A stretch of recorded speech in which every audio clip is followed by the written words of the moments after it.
Welcome to Automation Anomaly again. In this today's tutorial, we are going to continue with Python basics, and this is going to be my fourth tutorial video for basics of Python, Python tutorials for beginners. And in this tutorial, we are going to start with list and tuples. And you might be know about list and tuples, but you might not be knowing that what's the difference between list and tuples. Where do we use list and where do we use tuples? And the most important thing is what is the execution time of list and tuples. So at the end of the video, I'm going to explain you all of these concepts. And one more thing that I'm going to explain you guys is what is how to check the execution time and what is the execution time for list and tuples for the same program. So without wasting any time, let's get started. So to define a list, first of all, let me open up our data structure. So this is our data types.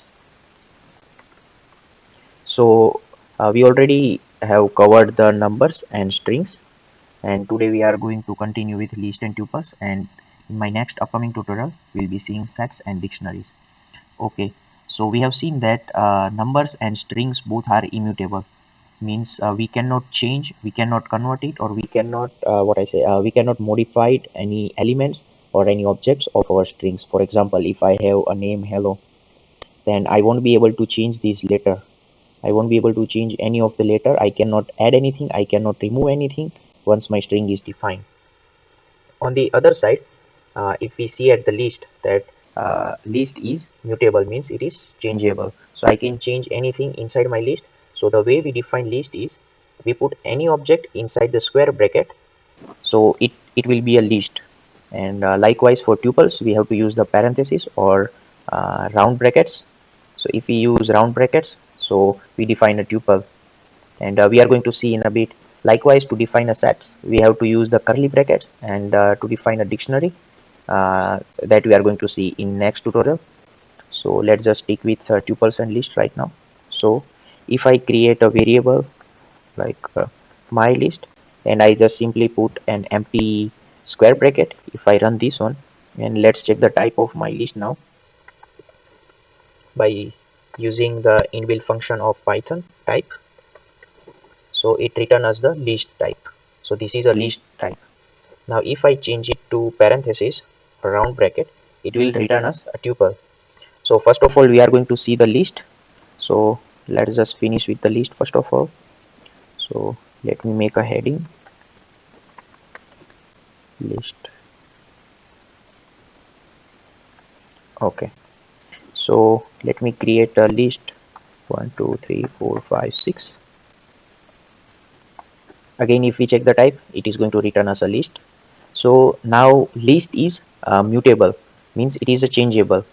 So I can change the element, like if I want to add one element inside my existing list, or if I want to remove any element, that I can do in the list.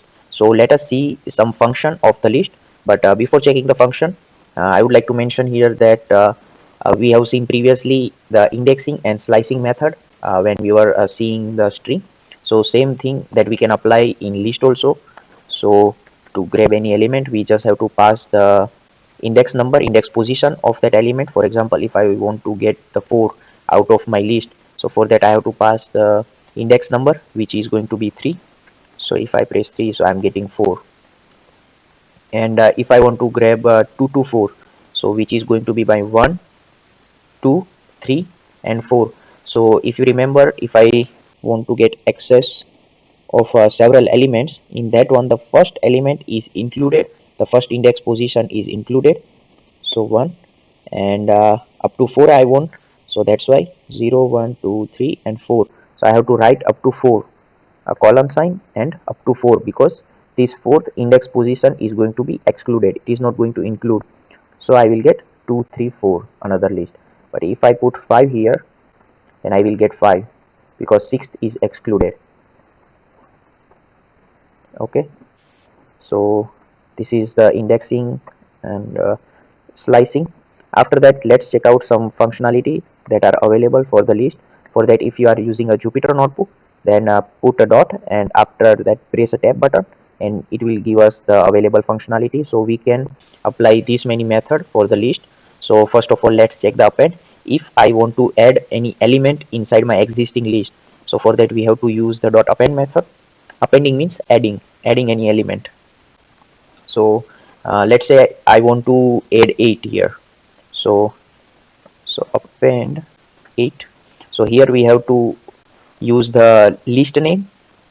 So this is my list name, my list dot append, and I want to add 8 element, I mean the 8 element. So if I check my list now, so now 8 has been added. Now if I want to add 7, so now the 7th is added. But as you can see here, it is always adding in the end of the index position. So the last index position, I am going to append any of the element that I am putting inside my dot append bracket. So what if I want to put 7 between 6 and 8? So for that we have dot insert method, but before that one, let's check the pop method. So if I want to delete the 7, if I want to remove 7, that how I can do it. So for that simply we have to use the dot pop method, but the formatting is a little bit different. So in this one we just give the index, we are not giving the index name, we are just giving the element name. So this element I want to add means I want to add 7, but in the pop we have to give the index position number, which index position I want to remove. Now I can count also like 0 1 2 3 4 5 6 and 7. I want to remove 7th element. Or if you have more number of digits inside your list, then as we have seen previously in my last tutorial, we can just do reverse indexing. So this element is index position is 7 as well as -1. So if I run this one, so see it gives us the 7th. So now this has been removed. So if I check my list now, so yes, 7 has been removed and I'm left with 1 2 3 4 5 and 8. Now let's see the dot insert method to add these 7 in between my 6 and 8. So for that, my list dot insert. Now if you press shift tab, so here I have to give the index position. So 0 1 2 3 4 5 and 6. So at 6th index position I want to add 7.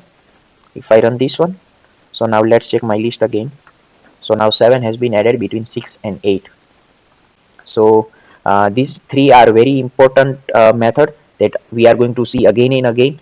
These are the most important function that are we are going to use during our programming, and especially when we are going to see the NumPy library and pandas library. At that time again we are going to see some of these method again. Now let's quickly check out few of other functionality. So this reverse is going to reverse our list. So now if I check my list again, so everything will be reversed, but we are not going to use this method. Let me do it again. Now if I check my list, okay, now if you want to remove any value inside the list, that we can also do. So what is the difference between pop and remove? I will just explain in a bit. So if I want to remove 6 from here, so I have to just simply pass 6. And now if I check my list again, so my list, so now 6th is gone. So what is the difference between pop and remove? It is the same like the difference between append and insert.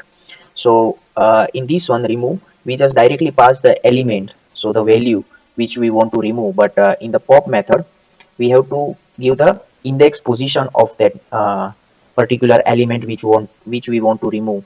For example, here I wanted to remove 7, so here I have to pass the index position number, so which is -1, or I think 7. 0 1 2 3 4 5 6 7, yes, 7. So either -1 or 7 would work. But I know that if I want to directly remove the 6th, I mean the value 6 or the element 6, then I can directly pass with using this remove function. After that, if you want to empty the list, so for that we just have to use the dot clear. So now if I check my list, it will be empty. So now my list is empty. So these are the method that we are going to most probably using with the list. Rest of other functionality you can check by yourself, and if you are having any doubt you can always ask me. So now let's go to tuples. So we have already seen that if I want to define a tuple, then I have to just simply pass the elements inside the round bracket or parenthesis. So if we check the type again, sorry, oh, name error, it's a tuple, so it returns as the tuple. Okay, so as we have seen here, tuple is immutable, means we cannot change the element inside our tuple. So once our tuple has been defined, now we cannot modify it, we cannot change it, means we cannot add any element, we cannot remove any element. So the dot pop method or dot append method, dot insert method, dot clear, these are the functionality would not be available for tuples. So let's check out how many functionality are available for the tuples. So for that, uh, let me create some element. So to check the functionality that are available for tuples, we have to just pass the tuple name, and if we press tab, so it gives us only two functionality, which means I cannot pop anything, I cannot add anything. So we are having less number of functionality here. So let's just quickly check out this also. So the count is going to count how many times of that value is repeating. For example, if I put 5 here, so it is returning me 1 because 5 is repeating one time inside my tuple. So if I put multiple 5, so if I count right now, so it is giving me 4 because my 5 is repeating 4 times. Now let's check out the other functionality. So let's just put my tuple dot index. So this function is going to return the index position of that value of that element. For example, if I want to get the index position of the 4, so here I have to just simply pass 4, and it is returning us the 3 because this fourth element is at the index position of 3, 0, 1, 2 and 3. So now the most important question, that what is the difference between tuple and list. So the first difference that we found is the way we define the list. So we define list by using the square brackets, and we define the tuples by using round brackets. After that, list is mutable, means we can change it, we can modify it, we can change the element inside our list, but we cannot change any element inside the tuple. So tuple is immutable. After that, the most important difference between these two is the usability, where we are going to use the tuple. Now you will have a question that as we are having just two functionality, then where are we going to use the tuple? So from its property, tuples is not changeable. So when we are defining some parameters and we are not going to change it throughout our program, at that time we are going to use the tuples. For example, if you have seen my image classification tutorials, the first or second one, doesn't matter. So at that time we have defined our X train, Y train, X test, Y test. At that time we were unpacking our data set inside a tuple, because I know I'm not going to change my X train and Y train. As well as if you guys have seen my tutorial of OpenCV, at that time also we have defined the tuple. So when we want to change the shape of the image, like we did in our image classification tutorial, at that time we are going to use the tuple. So and list, when we want to change the element, at that time we are going to use the list, especially when we are playing with the numerical arrays, the numpy arrays. At that time mostly we define the list. And there is one more thing that I forgot to mention here, but as we are not late, we can change the type of these data types the way we did in our last tutorial. If I want to change string to integer, for example, I'm having a variable 5, and if I want to change this 5 into integer, so before let's check the type. So this is a string, and if I want to change the type of a, I just simply have to put the data type which I want, and sorry, inside 5 here I have to put pass the a.